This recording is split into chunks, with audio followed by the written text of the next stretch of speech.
नमस्कार जोहार और भी है राहें में मैं कीर्ति चौहान आपका बहुत बहुत स्वागत करती हूँ। हमारे इस कार्यक्रम में हर हफ्ते हम अलग अलग विषयों में क्या कुछ करियर की संभावनाएं हो सकती हैं उस पर चर्चा करते हैं। आज जो हमने सब्जेक्ट चुना है वो है होम्योपैथी में करियर की संभावनाएं, और चर्चा करने के लिए स्टूडियो में हमारे साथ मौजूद हैं होम्योपैथी डॉक्टर हर्षिता दीप। तो चलिए मिलते हैं उनसे और इस विषय पर चर्चा करते हैं। नमस्कार डॉक्टर, बहुत बहुत स्वागत है आपका हमारे इस कार्यक्रम में। नमस्कार सभी दर्शकों को। सबसे पहले कि हम होम्योपैथी में क्या कुछ करियर की संभावनाएं हैं इस पर आएँ, हम सब्जेक्ट को थोड़ा सा समझना चाहेंगे। होम्योपैथी सब्जेक्ट क्या है, एलोपैथी से कैसे अलग है? जी, अगर मैं शुरुआती तौर पे एक आसान भाषा में समझाना चाहूँ तो होम्योपैथी, जिसे हम BHMS का कोर्स कहते हैं, BHMS यानी कि bachelor of homeopathic medicine and surgery जिसे हम कहते हैं, ये कुल 5-5.5 साल का कोर्स होता है। और ये एक ऐसी चिकित्सा की पद्धति है जिसमें हम मीठी गोलियों से लोगों का इलाज करते हैं। होम्योपैथी एलोपैथी से अलग कैसे हैं, जहाँ तक इसके बारे में बात करें, होम्योपैथी में एक लॉ के ऊपर हम काम करते हैं जिसे हम लाइक क्योर लाइक कहते हैं। लाइक क्योर लाइक का मतलब क्या है कि जैसे कोई मेडिसिन है, रस्टॉक्स अगर बहुत कॉमन मेडिसिन जिसे हम होम्योपैथी में यूज़ करते हैं, तो ये दवा, इसमें इतनी पावर होती है कि ये एक हेल्दी इंसान में भी सिम्टम्स प्रोड्यूस कर सकता है। जब इस मेडिसिन को हम डाइल्यूट करते हैं टू नैनो पार्टिकल्स, तब वो मेडिसिन में इतना पावर हो जाता है कि वो एक रोग को भी ठीक करने की क्षमता रखता है। वहीं अगर हम दूसरी तरफ एलोपैथी की बात करें तो एलोपैथी में अधिकतर जो उनके जो चिकित्सा का पद्धति होता है उसमें सिम्टोमेटिक ट्रीटमेंट पर ज़्यादा ध्यान दिया जाता है। इसके अलावा अगर हम सोर्स ऑफ मेडिसिन की बारे में बात करें तो होम्योपैथी में नेचुरल सोर्सेज से मेडिसिन को बनाया जाता है, जैसे कि पेड़ पौधे हों या फिर फूल पत्तियां हों। इसके अलावा जानवरों से भी कई मेडिसिन बनाई जाती हैं, और कुछ मेडिसिन यहाँ तक कि मिनरल से भी बनाया जाता है, जैसे कि आर्सेनिक, फॉस्फोरस या सल्फर। वहीं अधिकतर मेडिसिन एलोपैथी में केमिकल सोर्स से बनाई जाती है। इसके अलावा अगर साइड इफ़ेक्ट की हम बात करें तो लोग अक्सर काफ़ी जल्दी घबरा जाते हैं साइड इफ़ेक्ट का नाम सुनते ही। तो यहाँ पर मैं अपने दर्शकों को कहना चाहूँगी कि वो निश्चिंत रहे, क्योंकि होम्योपैथी में ना मात्र या बहुत कम साइड इफ़ेक्ट होता है। वहीं अधिकतर केसेस में देखा जाता है कि एलोपैथी में थोड़े साइड इफ़ेक्ट्स की संभावना होती है। जब हम करियर पर आ रहे हैं तो सबसे पहले जब विद्यार्थी 10वीं में है और अगर उनको आगे चल कर के होम्योपैथी में करियर बनाना है, या तो डॉक्टर बनना है या इसी फील्ड से रिलेटेड कुछ भी करना है, क्या स्टेप्स होते हैं, क्या कुछ कदम होते हैं जो 10वीं की परीक्षा देने के बाद बच्चे ले सकते हैं? जी, इसमें मैं सबसे पहले बोलना चाहूँगी, जैसे ही 10th का बोर्ड्स बच्चा पास करता है तो उन्हें 11th-12th में बायोलॉजी सब्जेक्ट के साथ साइंस चुनना होता है। लाइक फिजिक्स, केमिस्ट्री और बायोलॉजी का एक सब्जेक्ट ऐड करना होता है। उसके बाद नीट की एग्ज़ाम जो होती है, जो सभी मेडिकल फील्ड्स के लिए कॉमन होता है, चाहे वो होम्योपैथी हो, MBBS हो या आयुर्वेद हो। नीट का exam national eligibility entrance test के द्वारा आयुष डॉक्टर्स में BHMS स्टूडेंट्स की भर्ती होती है। तो ये एक प्रोसीजर होता है जो होम्योपैथी में अपनाया जाता है। जी, नीट एग्ज़ाम पर ही आते हैं। नीट एग्ज़ाम में क्या कुछ रैंक है जो बच्चों को लाना होगा अगर उनको होम्योपैथी चुनना है? कितना उनका परसेंटेज या कितना उनको मार्क्स आना चाहिए जब उनको होम्योपैथी मिल सकता है? जी, इसमें अगर कट ऑफ की अगर जहाँ तक हम बात करें नीट में, तो मैं 2 पार्ट्स में डिवाइड करना चाहूँगी। गवर्नमेंट कॉलेजेस का कट ऑफ थोड़ा अलग होता है, प्राइवेट का कट ऑफ अलग होता है। नीट का सिलेबस वो काफ़ी वास्ट होता है, 720 मार्क्स का टोटल एग्ज़ाम होता है, जिसमें अगर हम होम्योपैथी की बात करें तो गवर्नमेंट में सीट पाने के लिए बच्चे को 520 या उससे ऊपर नंबर लाना होता है। और गवर्नमेंट में रैंक अगर हम देखें तो 20,000 रैंक से 30,000 रैंक अगर बच्चा लाता है तो उसे अच्छी गवर्नमेंट कॉलेज में एडमिशन मिल सकता है। यहाँ अगर हम प्राइवेट की बात करें तो अगर 120 या 140 के बीच में अगर स्टूडेंट को मार्क्स आया है तो वो प्राइवेट कॉलेज में आराम से एडमिशन ले सकता है। स्टूडेंट्स कई बार डिसाइड भी कर लेते हैं कौन सा फील्ड चुनना है, लेकिन कॉलेजेस चुनना उनके लिए बहुत मुश्किल हो जाता है क्योंकि ऑनलाइन उतनी इन्फॉर्मेशन नहीं अवेलेबल होती है।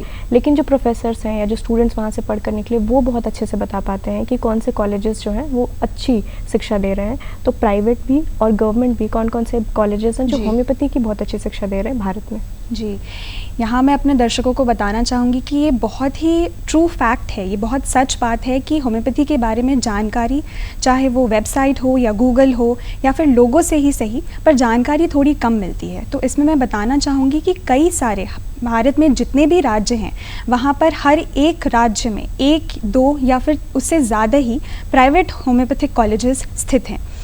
वहीं अगर हम बात करें गवर्नमेंट कॉलेजेस की, तो मैं कुछ 4-5 नाम लेना चाहूँगी। उसमें सबसे पहले कॉलेज सबसे फर्स्ट नंबर पे आता है नेशनल होम्योपैथिक कॉलेज, जो कि कोलकाता में स्थित है। उसके अलावा 2 बेस्ट कॉलेजेस जो दिल्ली में आते हैं, जिसमें नेहरू होम्योपैथिक मेडिकल कॉलेज है और डॉक्टर BR सुर होम्योपैथिक मेडिकल कॉलेज है। ये दोनों दिल्ली में स्थित हैं। इसके अलावा लखनऊ का नेशनल होम्योपैथिक मेडिकल कॉलेज, जो कि टॉप रैंक में आता है। ये सारे गवर्नमेंट मेडिकल कॉलेजेस हैं।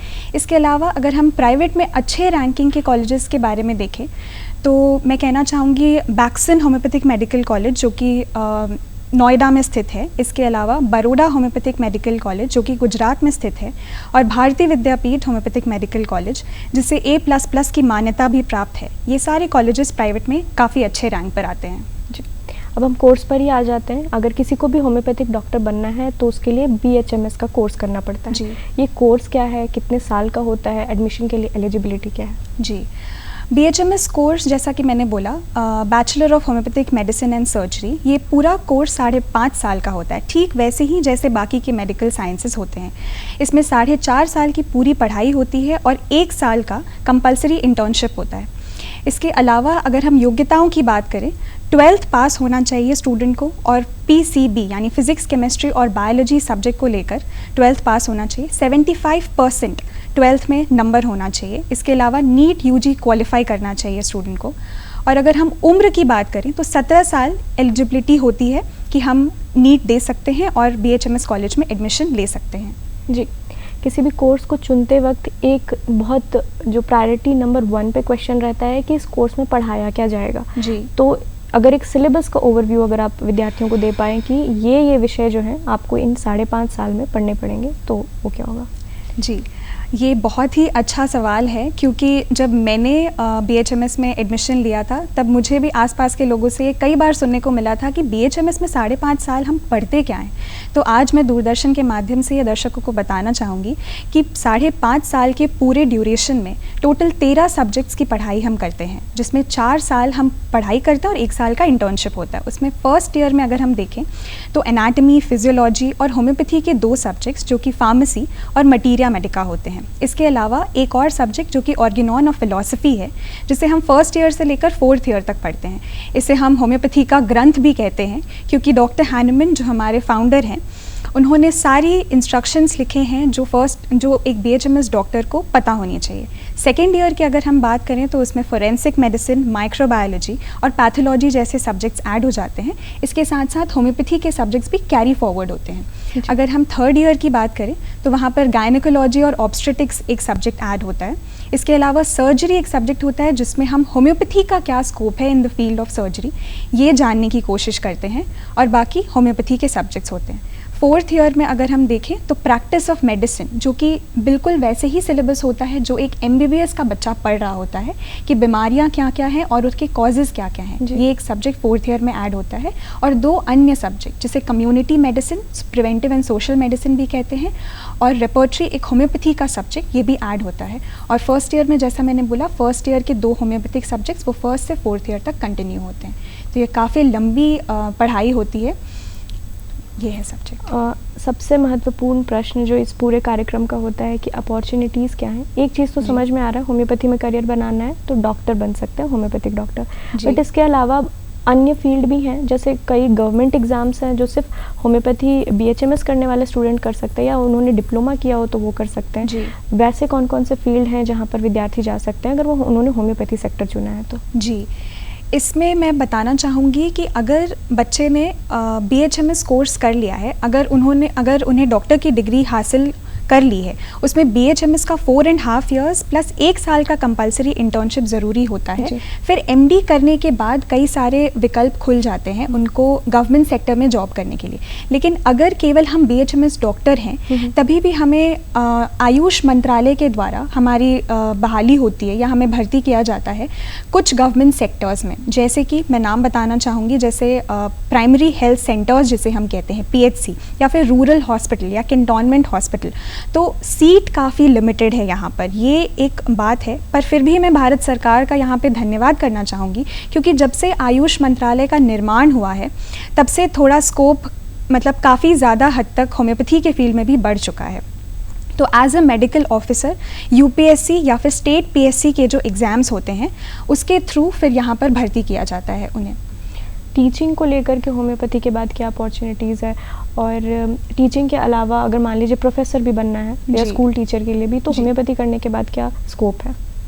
देखिए, इसमें ऐसा है कि अगर बच्चा बीएचएमएस का कोर्स कर रहा है, अगर हमने एडमिशन ले लिया है बीएचएमएस में, तो हम इस फील्ड में जितना अध्ययन करते हैं, तो अगर फर्स्ट ईयर सेकेंड ईयर से ही हमने रुचि रखी है इस फील्ड में, तो हम ऑनलाइन, तो आज भी ऑनलाइन का ज़माना हो चुका है और आजकल ऑनलाइन कोर्सेज जैसे कि यूट्यूब पर, यूडमी पर, ये सारे जगहों पर हम खुद से अपना सेटअप करके बच्चों को जानकारी देना शुरू कर सकते हैं। इसके अलावा जैसे कि आपने बोला कि टीचिंग प्रोफेसर्स का क्या स्कोप होता है, तो उसमें मैं बताना चाहूँगी केवल बीएचएमएस करके प्रोफेसर नहीं बन सकते हैं, एमडी करना पड़ता है। एमडी का कोर्स 3 साल का होता है। एकेडमिक ईयर को 2 पार्ट में डिवाइड किया जाता है, 1.5 करके, और इसके बाद हम असिस्टेंट प्रोफेसर के तौर पर गवर्नमेंट कॉलेज या फिर प्राइवेट कॉलेजेस में ज्वाइन कर सकते हैं एज एन असिस्टेंट प्रोफेसर। और फिर जैसे जैसे हमारा एक्सपीरियंस बढ़ता है तो फिर हम एसोसिएट प्रोफेसर या उसके आगे भी स्कोप बन जाता है। जी। किसी को अगर प्राइवेट क्लिनिक सेटअप करना हो, क्योंकि ये एक जो अपॉर्चुनिटी है ये बहुत साफ तौर पर दिखती है, क्योंकि ज़्यादातर होम्योपैथिक डॉक्टर जो है प्राइवेट क्लिनिक्स में ही रहते हैं, तो इसके लिए क्या कदम उठाने पड़ते हैं, क्या स्टेप से फॉलो करना पड़ता है? जी, इसके लिए स्टेप बहुत ही सिंपल है। जैसे ही हमने बीएचएमएस कंप्लीट किया है, अगर हम में इतना कॉन्फिडेंस है, क्योंकि ये फील्ड बहुत ही चैलेंजिंग है, हमें हर कदम पर पेशेंट को डील करना सीखना पड़ता है, उनका केस अच्छे से लेना पड़ता है, तब जाके हमें वो बिलीव और कॉन्फिडेंस आता है। अगर केवल बीएचएमएस करने के बाद भी हम इतने कॉन्फिडेंट हैं तो हम अपना प्राइवेट प्रैक्टिस सेटअप कर सकते हैं। इसके अलावा मैं कहना चाहूँगी कि आजकल जैसे कई सारे मेथड्स हो गए हैं, प्रिडिक्टिव मेथड है, सेगल मेथड है, या फिर एचएचएफ का जो मेथड है, इनका 1-1 साल का कोर्स होता है।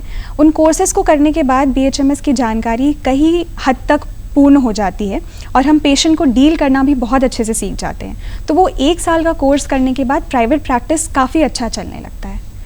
तो ये अपॉर्चुनिटी है। कई विद्यार्थियों की इच्छा होती है कि अगर उन्होंने पढ़ाई भारत में की है तो भी कहीं वो जॉब बाहर करें। होम्योपैथी को लेकर के फॉरेन में क्या स्कोप है, क्योंकि भारत में भी उतनी जागरूकता नहीं है इस चिकित्सा पद्धति को लेकर के, तो यदि इस चिकित्सा पद्धति को पढ़ करके बाहर में, विदेशों में काम करना चाहे कोई, तो क्या स्कोप है?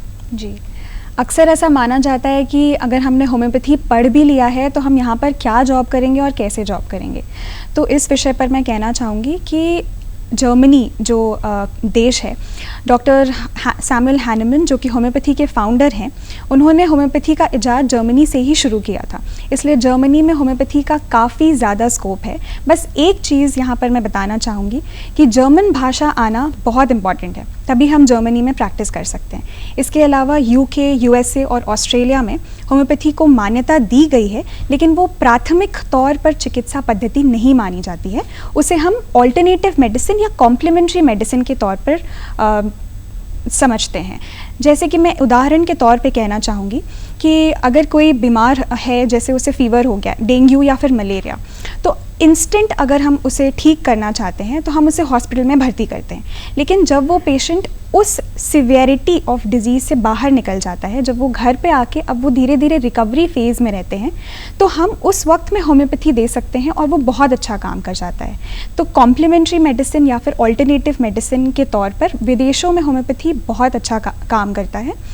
और इसके अलावा अगर हम स्विट्ज़रलैंड की बात करें तो मेरी जानकारी में वहाँ पर होम्योपैथी को स्वास्थ्य बीमा में भी जारी किया गया है और वहाँ पर एक well regulated system of medicine के तौर पर होम्योपैथी को प्रैक्टिस किया जाता है। जी, बीएचएमएस कोर्स की अगर बात करें, क्योंकि यदि किसी ने डिसाइड कर भी लिया कि बीएचएमएस करना है, फिर भी वो उनके फाइनेंशियल कैपेबिलिटीज़ में आता है कि नहीं, एक बड़ा सवाल होता है, तो कोर्स की फ़ीस क्या होती है, गवर्नमेंट कॉलेजेस की भी और प्राइवेट कॉलेजेस की भी? जी, फ़ीस की जहाँ तक हम बात करें तो हर एक स्टेट, हर एक राज्य के हिसाब से फ़ीस बहुत डिफ़र करता है। उसमें अगर हम गवर्नमेंट कॉलेजेस की बात करें तो वो 20,000 से लेकर 80,000 तक का अप्रॉक्सीमेट फ़ीस होता है फॉर 1 ईयर, जैसे कि 5.5 ईयर्स का जो कोर्स होता है, तो पर ईयर 20 to 80,000 का फ़ीस होता है। अगर हम प्राइवेट कॉलेजेस वहीं पर देखें तो वहाँ पर 1 लाख फ़ीस से लेकर 3 से 4 लाख तक फ़ीस उनका सालाना होता है। तो नंबर के हिसाब से डिपेंड करता है कि हमने कितना स्कोर किया है नीट में, उसके हिसाब से फिर कॉलेजेस और फ़ीस भी डिसाइड होता है। जी, स्कॉलरशिप पर आना चाहेंगे। यदि एडमिशन लेने के बाद कोई मेधावी छात्र है तो उनके लिए क्या कुछ स्कॉलरशिप्स अवेलेबल हैं कि अगर वो ये परीक्षाएं दे देते हैं तो या फिर इतने परसेंटेज स्कोर कर लेते हैं तो उनकी फ़ीस जो है वहाँ पर भी थोड़ी कम हो सकती है? जी, इसमें भी वापस मैं ये बात दोहराना चाहूँगी कि हर एक स्टेट के हिसाब से अलग अलग मेधावी छात्रों के लिए अलग अलग स्कीम या फिर स्कॉलरशिप उपलब्ध किया गया है। जैसे अगर हम बिहार की बात करें तो वहाँ पर ई कल्याण नाम का एक स्कीम या फिर स्कॉलरशिप है, जिसमें छात्रों को कई हद तक अगर उन्होंने 50% मार्क स्कोर किया है BHMS के दौरान भी, तो फिर उन्हें कुछ फ़ीस में कंसेशन दिया जाता है। वो हर साल बढ़ते बदलते रहता है। इसके अलावा अगर हम प्रगति के बारे में बात करें तो फ़ीमेल यानी कि महिलाएं जो हैं, अगर वो अपने शिक्षा में आगे बढ़ना चाहती हैं तो उन्हें भी सालाना कुछ 50,000 से लेकर 60,000 तक फ़ीस में कंसेशन दिया जाता है।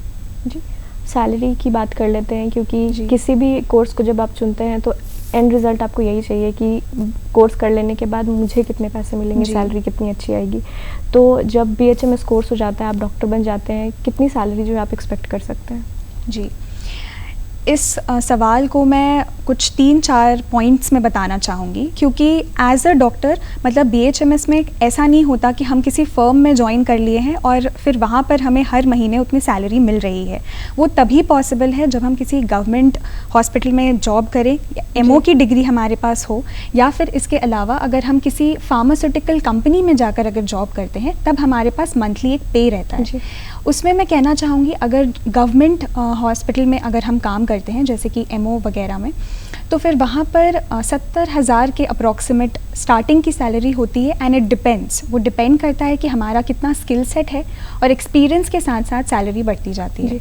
इसके अलावा अगर हम प्राइवेट प्रैक्टिस की बात करें तो अगर ठीक BHMS ख़त्म करने के बाद हम में इतना कॉन्फिडेंस है कि हम क्लिनिक सेटअप कर सकते हैं, तो फिर मैं कहना चाहूँगी 15,000 से लेकर 30,000 तक एक बेसिक पे हम डेफिनेटली अर्न कर सकते हैं। पर वही बात है, जैसे कहा जाता है डॉक्टर्स के लिए कि उनके बाल जैसे जैसे सफ़ेद होते हैं वो उनकी सैलरी उतनी ज़्यादा बढ़ती जाती है। तो स्किल और एक्सपीरियंस के ऊपर डिपेंड करता है। 50,000 एंड इट्स उसके ऊपर ही रहेगा पे। और अगर हम प्राइवेट की बात करें तो फार्मा कंपनीज़ जो होते हैं जैसे कि होम्योपैथी में SBL है, डॉक्टर रेक्वेग हैं, डॉक्टर बख्शी हैं, डॉक्टर बैक्सन हैं, तो यहाँ पर जब बहाली होती है डॉक्टर्स की तो उन फर्म्स के हिसाब से उन्हें सालाना मंथली उनको 40,000 या 50,000 के अप्रॉक्सीमेटली स्टार्टिंग सैलरी दी जाती है। जी, एक अवसर ये भी है कि जहाँ दवाइयाँ बन रही हैं होम्योपैथी की, वहाँ क्या करियर की संभावनाएं हो सकती हैं? फार्मा में क्या कुछ करियर अपॉर्चुनिटीज़ है? जी, जैसा कि मैंने बताया अभी कि होम्योपैथी में कई सारी फार्मास्यूटिकल कंपनीज़ हैं, उसमें जैसे SBL है, रेक्वेग है या फिर डॉक्टर बैक्सन है, तो यहाँ पर उनका खुद का एक रिक्रूटमेंट निकलता है जो कि ऑनलाइन फॉर्म्स के द्वारा निकलता है। वहाँ पे एज अ प्रोडक्ट एग्जीक्यूटिव या फिर एज एन ऑफिसर, हम क्वालिटी कंट्रोल ऑफिसर के तौर पर वहाँ पर काम कर सकते हैं और ये एक बहुत सिक्योर जॉब होता है होम्योपैथी के हिसाब से। इसके अलावा मैं बोलना चाहूँगी कि फार्मास्यूटिकल हम खुद का भी एक फार्मेसी सेटअप कर सकते हैं। जैसे अगर हमने BHMS की डिग्री प्राप्त कर ली है और हमें MD हमने करने का सोचा है, तो MD में अगर हम फार्मेसी एक सब्जेक्ट होता है, अगर हम वो ऑप्ट करते हैं तो हमें खुद का सेटअप करके भी फार्मा कंपनी को चला सकते हैं। उच्च शिक्षा पर भी बात कर लेते हैं कि अगर हमने सिर्फ BHMS ही नहीं किया है, अगर आगे भी इस फील्ड में पढ़ाई करनी है तो MD होता है। MD में कौन कौन से विषय होते हैं जो विद्यार्थी चुन सकते हैं? जी, इसमें मैं सबसे पहले अपने दर्शकों को बताना चाहूँगी कि BHMS में जो MD की डिग्री है वो 4.5 साल का BHMS का पढ़ाई प्लस 1 साल का इंटर्नशिप करने के बाद ही हम एलिजिबल होते हैं MD करने के लिए। इसमें एक स्पेशल एग्ज़ाम होता है जिसे AIAPGET एंट्रेंस टेस्ट बोला जाता है, all India AYUSH post graduate entrance test, जो कि 3 साल का कोर्स होता है। और यहाँ पर कई सारे होम्योपैथिक विषय जैसे कि मटीरिया मेडिका हो, ऑर्गेनोफिलॉसफी हो, फार्मेसी या फिर अन्य कई विषय होते हैं जैसे कि प्रैक्टिस ऑफ मेडिसिन, और कुछ सालों में कुछ नए विषय भी ऐड हुए हैं जैसे कम्युनिटी मेडिसिन, पीडियाट्रिक्स और डर्मेटोलॉजी भी ऐड हुआ है। एक जो आप बता रही थी करियर अपॉर्चुनिटी ये थी कि प्राइवेट भी आप अपना क्लिनिक सेटअप कर सकते हैं। शुरुआत में इसमें पैसे कम रहेंगे, पर जैसे जैसे आप प्रैक्टिस करते जाएंगे, आपकी एक्सपीरियंस बढ़ेगी तो आपकी जो इनकम भी वो बढ़ जाएगी। तो इसके लिए क्या कुछ लाइसेंस की ज़रूरत पड़ती है अगर आपको खुद का क्लिनिक खोलना है तो? जी, इसमें दो मेन बातें होती हैं। जैसे ही हमने अपनी BHMS की डिग्री हासिल कर ली है, तो जिस भी स्टेट में हमें प्रैक्टिस करना है उस स्टेट का हमें एक परमानेंट रजिस्ट्रेशन या फिर लाइसेंस नंबर मिलता है। आयुष मंत्रालय जो है, जैसे कि अगर झारखंड की बात करें तो Jharkhand state Ayush medical council जो है, उनमें हमें एज अ डॉक्टर खुद को रजिस्टर करना होता है। और उसके बाद हमारे पास हमने जिस कॉलेज से पढ़ाई करी है उसमें उनकी जो BHMS डिग्री है वो हमारे पास होना चाहिए। ये दो मेन चीज़ होती हैं, एक परमानेंट लाइसेंस उस स्टेट का और हमारे कॉलेज से हमारी BHMS की डिग्री, ये दो इम्पॉर्टेंट होता है और हम BHMS का सेटअप, प्रैक्टिस का सेटअप आराम से कर सकते हैं। जी डॉक्टर, जितनी भी चर्चा हो रही है उसमें आपने जब भी कोर्स के बारे में बताया, आपने कहा कि 1 साल का आपको इंटर्नशिप जो है वो ज़रूर करना होता है। इंटर्नशिप का ये जो ट्रेनिंग पीरियड होता है उसका कितना इंपॉर्टेंस होता है एक अच्छे डॉक्टर बनने में? जी, ये सवाल आपने बहुत अच्छा किया है, क्योंकि कई डॉक्टर्स ऐसे कंफ्यूज रहते हैं कि अगर मैंने केवल पढ़ाई कर ली है तो क्या बिना इंटर्नशिप के भी हम आगे बढ़ सकते हैं। तो ऐसा बिल्कुल नहीं हो सकता है। BHMS में 1 साल का यानी 12 महीनों का इंटर्नशिप का पीरियड रहता है। उन 12 महीनों में अलग अलग महीने में अलग अलग सब्जेक्ट्स की पोस्टिंग होती है। जैसे मटीरिया मेडिका फॉर 1 मंथ हुआ, उसके बाद फिलॉसफी का 1 महीना, प्रैक्टिस ऑफ मेडिसिन का 1 महीना। इंटर्नशिप के पीरियड में हमें क्लिनिकल ट्रेनिंग दी जाती है, मतलब 1 to 1 हम पेशेंट के साथ बैठकर उनसे सवाल जवाब करते हैं। जैसा कि हम सब जानते हैं होम्योपैथी में कई सारे सवाल पूछे जाते हैं, तो हमें अटकना नहीं है बीच में कि इस सवाल के बाद अब हम आगे क्या पूछें। तो उसकी ट्रेनिंग हमें इंटर्नशिप के दौरान दी जाती है। एक सही मेडिसिन पर हम कैसे पहुँचे ये भी हमें इंटर्नशिप के दौरान ही डिटेल में सिखाया जाता है। इसके अलावा जैसे प्राइमरी हेल्थ सेंटर, जैसे मैंने बताया, वहाँ पर भी आयुष के डॉक्टर्स की बहाली होती है। उन्हें 1 महीना उन पेशेंट्स को, जैसे 500-600 पेशेंट्स होते हैं प्राइमरी हेल्थ सेंटर्स में, जो कि आयुष्मान भारत के अंदर आता है। वहाँ पर उन पेशेंट्स को कैसे डील करना है, उनकी क्या क्या समस्याएं हैं, ये हमें सिखाया जाता है। रूरल हॉस्पिटल या फिर कैंटोनमेंट हॉस्पिटल में भी 3 महीने के लिए हमें काम करने का मौका दिया जाता है। वहाँ पर हमें IV लगाना या फिर कैथेटर इंजेक्शंस देना, ये सारे इमरजेंसी थोड़े बहुत हद तक जो बेसिक प्रोसीजर्स होते हैं वो भी BHMS आयुर्वेदिक डॉक्टर्स को सिखाया जाता है। इसके अलावा हमें डिलीवरीज करने का भी मौका दिया जाता है। तो ओवरऑल मैं कहना चाहूँगी इंटर्नशिप का काफ़ी ज़्यादा इंपॉर्टेंस है BHMS में। एक और पॉइंट मैं ऐड करना चाहूँगी कि जब तक हमने अपनी इंटर्नशिप पूरी नहीं की है, हम आगे की पढ़ाई के बारे में नहीं सोच सकते हैं। MD करने के लिए भी या मेडिकल ऑफिसर का जो एग्ज़ाम होता है वो देने के लिए भी हमें इंटर्नशिप अनिवार्य है। जी, यदि हम कोर्स के बारे में पता करते हैं तो देख कर के लगता है कि अच्छा इतना फीस लगेगा, इतनी सैलरी आ जाएगी, सब कुछ बहुत सरल लगता है। लेकिन जिन्होंने ये पूरी पढ़ाई की है वो समझते हैं कि क्या कुछ चुनौतियाँ आई हैं ये पूरे 5.5 साल में, और आगे प्रैक्टिस करने में भी क्या कुछ चुनौतियाँ आती हैं। तो यदि जब हम होम्योपैथी में करियर बनाने जा रहे हैं, क्या कुछ चुनौतियाँ हैं जिनसे विद्यार्थियों को अवगत रहना चाहिए? जी, इस विषय पर मैं कहना चाहूँगी कि जैसे हम हमेशा सुनते रहते हैं कि कुछ क्वालिटीज़ होती हैं, जैसे कि हार्ड वर्क करना है, पेशेंस रखना है। ये मुझे लगता है कि हर एक फील्ड, ना कि केवल मेडिकल प्रोफेशन, बल्कि हर एक फील्ड में ये बहुत ज़्यादा ज़रूरी है। इसके अलावा मैंने जो चुनौतियाँ फेस करी हैं मैं वो अपने दर्शकों को बताना चाहूँगी। कॉन्फिडेंस बहुत ज़्यादा कम होता है। हमें ऐसा लगता है कि यार MBBS वाले हमसे ज़्यादा अच्छा कर रहे हैं या डेंटल वाले हमसे थोड़े बेहतर हैं। पर इस विषय पर मैं कहना चाहूँगी कि आप जिस दिन से भी आप जाते हैं किसी कॉलेज में, उस दिन से लेकर आप जिस दिन तक प्रैक्टिस सेटअप ना करें, आपको बिल्कुल रुकना नहीं चाहिए और पीछे मुड़ के बिल्कुल नहीं देखना चाहिए। ये बहुत मुश्किल होता है, लेकिन फिर भी अगर हम खुद पर भरोसा करें, क्योंकि एक चिकित्सा की पद्धति ऐसी है जहाँ पर हम केवल एक रोग को नहीं पढ़ते हैं, उस पूरे रोगी की पढ़ाई करते हैं। हम मानसिक, शारीरिक और भावनात्मक तीनों ही केंद्र बिंदुओं को एक साथ जोड़कर, जिसे हम mind, body and soul axis कहते हैं, उस पर हम काम करते हैं और पेशेंट को ठीक करने की कोशिश करते हैं। तो एक मैं बिलीव कहना चाहूँगी। दूसरा मैं कहना चाहूँगी अगर किसी को होम्योपैथी अच्छे से प्रैक्टिस करना है तो उन्हें बहुत अच्छा श्रोता बनना पड़ेगा। एक अच्छा लिसनर होना बहुत ज़रूरी होता है, तभी हम पेशेंट की भावनाओं को एक सेंसिटिव तौर पे समझ पाते हैं। ये 2 क्वालिटीज़ बहुत इम्पॉर्टेंट रहेंगी। जी, नीट की परीक्षा देने के बाद जब बच्चों की इतनी स्कोर नहीं आती है कि उनका MBBS में एडमिशन हो पाए, चाहे वो प्राइवेट हो या गवर्नमेंट हो, और वहाँ पर एक विकल्प आता है होम्योपैथी, जी, लोगों को जानकारी नहीं है। ऐसे विद्यार्थी जिन्होंने परीक्षाएं दी हों और उनका कट ऑफ नहीं क्लियर हुआ हो, पर होम्योपैथी को लेकर के अभी भी उनके मन में कन्फ्यूजन हो कि शायद इसमें स्कोप नहीं है, वैसे विद्यार्थी अगर आज हमारा कार्यक्रम देख रहे हैं, उनको आप क्या कहना चाहेंगे? जी, मैं दूरदर्शन के माध्यम से उन सभी लोगों को जो होम्योपैथी एज अ करियर चुनना चाहते हैं, मैं उनको ये बताना चाहूँगी कि एक ऐसी पैथी है ये जहाँ पर ना कि ज़्यादा सर्जरी का ज़रूरत है, जहाँ पे हम लोगों की बीमारियों को जड़ से ठीक करने का प्रयास करते हैं और केवल उसे एज अ हीलिंग नहीं, उसे एज अ लाइफस्टाइल मानते हैं। आप इस पैथी को ज़रूर चुन सकते हैं। जी, बहुत बहुत शुक्रिया डॉक्टर हमारे साथ बहुत जुड़ने के शुक्रिया। लिए, इस विषय को लेकर के इतने विस्तार से हर एक पहलू पर जानकारी देने के लिए। बहुत शुक्रिया। इसी तरीके नमस्कार। से हर हफ्ते हम अलग अलग विषयों पर चर्चा करते रहते हैं कि उनमें क्या कुछ करियर की संभावनाएं हैं हमारे कार्यक्रम में। आज के लिए बस इतना ही। हमारा आज का कार्यक्रम आप दूरदर्शन झारखंड के यूट्यूब चैनल DD झारखंड पर जा करके देख सकते हैं। इसके अलावा अब हम टाटा प्ले पर भी अवेलेबल हैं 11:45 चैनल नंबर पर। अब मुझे दीजिए इजाज़त, मैं मिलूँगी आपको और भी हैं राय के अगले अंक में। तब तक के लिए जोहार। नमस्कार, धन्यवाद।